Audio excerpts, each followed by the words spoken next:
exciting episode. We're headed down to Miami, where the Heat keep rolling. Joe Mazzulla, Jason Tatum, and Jaylen Brown combined to go 1 for 14 from 3. One of the guys doesn't even play.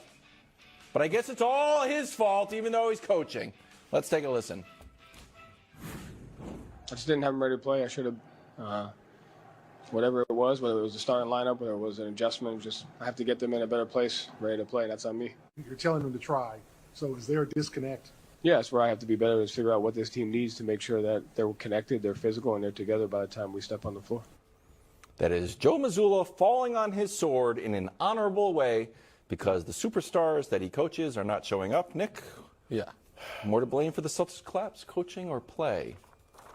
Of those two options, I'm going to go with the coach. Overall, it, of course, is, once again, the curse of Broussard. I mean, listen, you want to get swept out of the playoffs, have Brew pick, win the title. It's just how it works, it would appear. Does this even include, would this be a close sweep, Brew? I'm not sure. I don't know the rules of it. Nick thinks the Lakers are about to go in a close sweep. I can't wait till he unveils that. Options. The answer is the coach. Because here's the deal.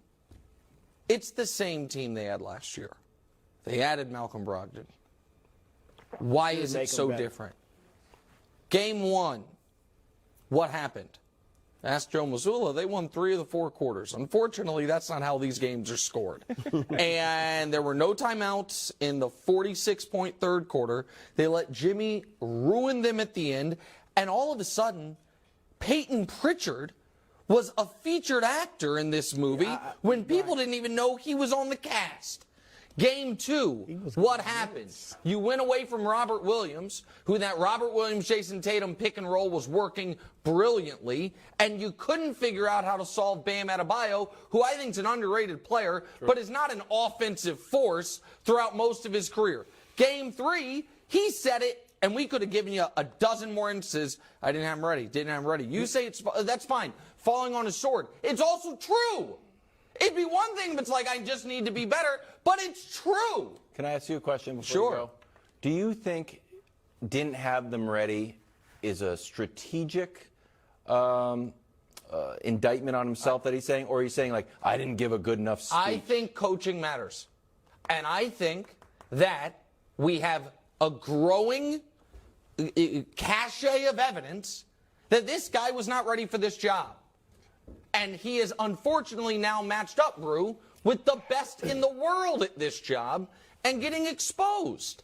That's what I think's happening. Well, look, I agree with a lot of what Nick said. In the beginning of this series, I said I thought Boston would win based on talent. Despite coaching. Clearly they're the more talented team. And I said, if Mazzulla just stays within shouting distance of Spoelstra, then they will win based on talent. Like Wilds in the Forget shouting distance. Yeah, Spoelstra's in a different hemisphere than Mazzulla is. So that I agree with you on that. The offense looks like it is just 80% of the time 5 out, and it's your turn to go one-on-one. Oh, you can't get anything, kick it out. Your turn to go one-on-one. Oh, you can't get anything, kick it out. Your turn to go one-on-one. Let me go in Jason Tatum into 3 defenders and try to make something happen. That's what the offense looks like, all right? That said, you'll like this, Wilds. Joe Mazzulla was the coach that led them to be the only team to finish in the top 5 in both offense and defense. Thank you. Joe Mazzulla was the coach that led them to have the 3rd highest offensive rating in NBA history this season. Joe Mazzulla has been the coach through the highs, and we've talked about it, and the lows, but the highs of this season. When they come out and play great games and win with their backs against the wall, he's been the coach. So that shows that the players can get it done. I cannot let Jaylen Brown and Jason Tatum get off. Jaylen Brown is shooting 10%. He was second team All-NBA. 10% from 3 this series. He's averaging 16 points. Yeah, it is. Yeah. 16 points. That's 10 below his average. And Jason Tatum's, the numbers look fine, but obviously 25% from 3 he's shooting and hasn't gotten it done. And let me say this about their defense. Yes, right. Their defense. Their defense, I said top 5 defense in the league. And yet, they are giving up a defensive rating of 125. Here's some context. That'd be the worst ever. The worst all time this year, Sacramento, 120. So some people They're playing the worst defense ever against. This is the lowest scoring team in the league. But is that Miami? Yes. Well, no, because somewhat defense is heart, willingness to fight, and scheme. So you can blame Missoula for the scheme, but the players aren't executing it and playing with enough toughness. Where are and you grit. at on this? I'm going to show you a stat here. Like, I wonder if I'm trying to boil something down. Is it a lot? How much of it is three-point shooting? That's the largest gap in a series in the last 10 years. The Celtics are supposedly a great three-point shooter. I think it's more about the Heat making, but this is where I think it's coaching, right? So their strategy clearly was, Miami can't shoot, let them shoot. But last year, they were the best three-point shooting team in the league. It's the same players. Well, Duncan Robinson regressed and Tyler Hero's not there. I understand, but this core we have seen over the course of a season be able to hit shots. It's not like it's a team that has nobody on it that can make shots. The big, I guess, addition of someone who shoots is Kevin Love, and he's a bit player in this. But can we before we move on just quickly here? Where are you at? Because when Jason Tatum was leading his team to the finals, were anti-Tatum with the 100 turnovers. Now I think you still are not a believer, but you send out weird tweets defending him. There some of the few tweets you don't delete, so you must believe in them. Yes. So, where are you at as a theoretical Celtics fan? Well, everyone who watches this show knows that Kevin Wildes is the mayor of fair. Yeah. And when I'm like a superhero, but only trying to go after fair. So it's slightly unfair. I try to get it back here. So you guys slightly overrate LeBron. I try to get it back here. That's why they call me the mayor of fair.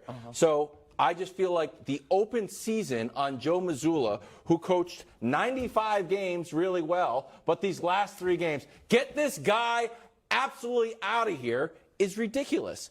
The other thing that I think this is a low-key Heat diss. Every time the Heat beat something, it's never, the Heat played well. Fire Coach Bud. Okay, now the Heat beat the Knicks. Get rid of Julius Randle. Now the Heat are going to beat the Celtics. Get rid of Joe Mazzulla. Break up Tatum and Jaylen Brown. Okay, can anyone say, man, the Heat are really good? You don't need to get rid of your entire team? You weren't going to pick them. What? I kept talking about how scary. I'm just saying in the beginning of the playoffs. You kept talking about how much they're going to scare the Celtics. You would say scare, yeah. But you. Well, we never got the matchup. No, but you were going to be like, we never got the matchup. It's tough. They're going to wear them down for the second You round. have a lot of. I think Brew. We tried to find the tape. We know Brew has picked against the Heat in every series. I'm pretty sure he's picked against the Heat in every game of this postseason, and all they've done is be dominant. I got 2 words because Nick keeps dogging me. 3. Philadelphia and Dallas. Okay. Where they at? Where they at? Bro, at least my team's alive for, 2 more days? Bro, Boston? You had the Nets. Thank you, Wild. I had Boston. It's not my fault the Nets succumbed. The Nets surrendered. The Nets said, we're not trying to win this year. So we're going to trade Kyrie and Kevin Durant. They surrendered.